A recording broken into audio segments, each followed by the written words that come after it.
नमस्कार दोस्तों, स्वागत है आप लोगों का एक बार फिर से DKD चैनल में। दोस्तों, आज इस चैनल के माध्यम से मैं आप लोगों को यह बताने जा रहा हूं कि आज हमारे भारत में जितने भी लड़के पढ़ने वाले हैं उन सभी लड़कों का एक ही ख्वाब है और वो होता है इंग्लिश में बातें करना। जो उनका एक ख्वाब ही बना रहता है और बोल नहीं पाते हैं।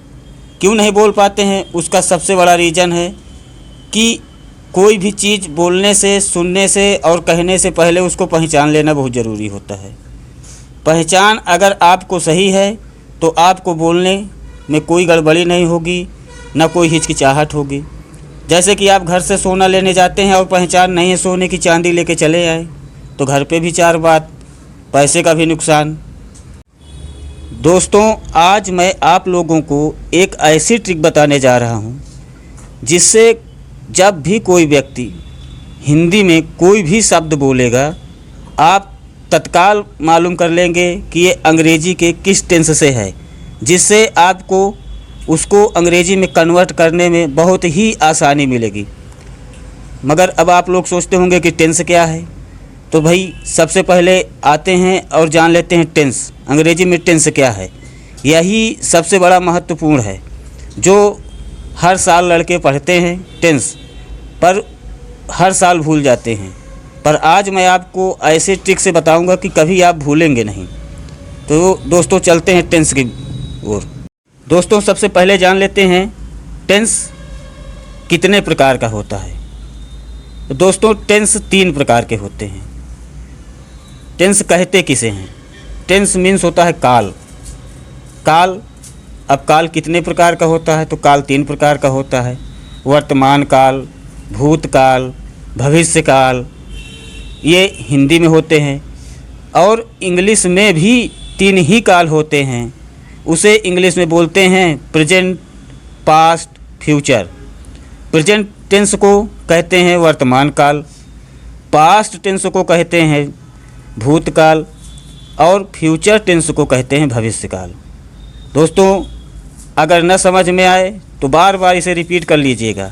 प्रेजेंट, पास्ट, फ्यूचर, वर्तमान काल, भूतकाल, भविष्यकाल।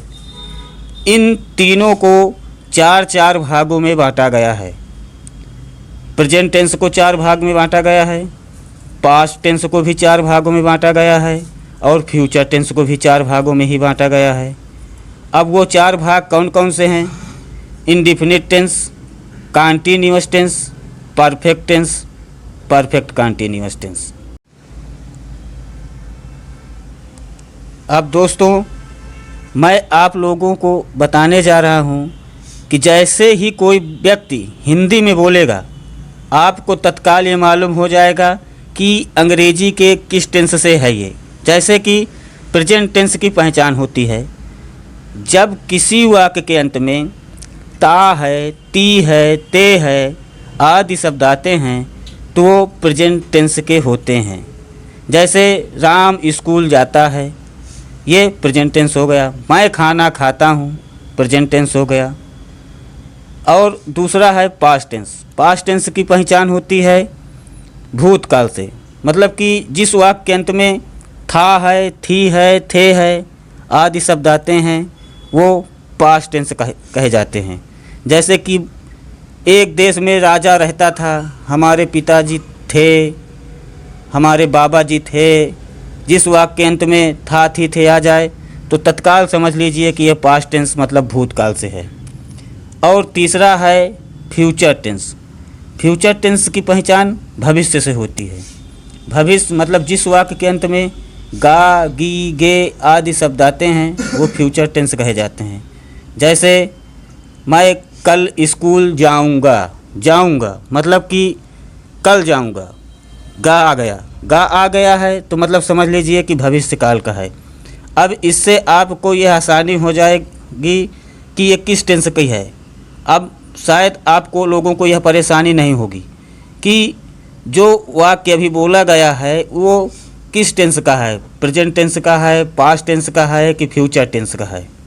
अब दोस्तों, जान लीजिए आप लोग कि प्रेजेंट, पास्ट, फ्यूचर के जो 4 भाग हैं कौन कौन से हैं।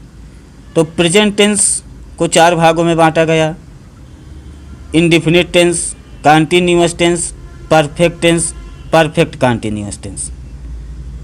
ऐसे में present indefinite tense, present continuous tense, present perfect tense, present perfect continuous tense. बस इसमें प्रेजेंट, पास्ट, फ्यूचर लगाना है, बाकी आगे के शब्द वही ही रहेंगे। जैसे कि past indefinite tense, past continuous tense, past perfect tense, past perfect continuous tense. ऐसे फ्यूचर भी होगा, future indefinite tense, future continuous tense, future perfect tense, future perfect continuous tense. अब ये कंटीन्यूअस टेंस जो होता है ये कभी भी बोलेगा आदमी जब इसमें तो समय के साथ बोलेगा। अगर समय के साथ बोल रहा है तो समझ लीजिएगा कि ये प्रेजेंट परफेक्ट टेंस का है। जैसे कि वह 2 घंटे से पढ़ रहा है, मैं कल 3 बजे से पढ़ रहा हूँ। अगर समय के साथ कोई भी व्यक्ति बोल रहा है तो समझ लीजिए कि वो परफेक्ट कंटीन्यूअस टेंस की है।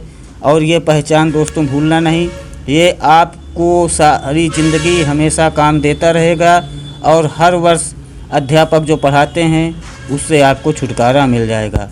ये पहचान है, ये पहचान सबसे बड़ी है।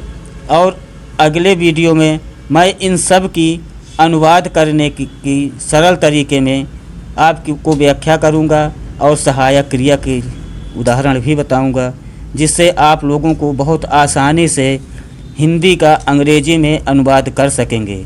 और दोस्तों, अगर आप लोग मेरा चैनल अभी तक सब्सक्राइब नहीं किए हैं तो कृपया सब्सक्राइब कर लीजिए और बेल आइकन को प्रेस कर दीजिए, जिससे मेरे वीडियो का पहला नोटिफिकेशन आप लोगों तक पहुंच सके। नमस्कार।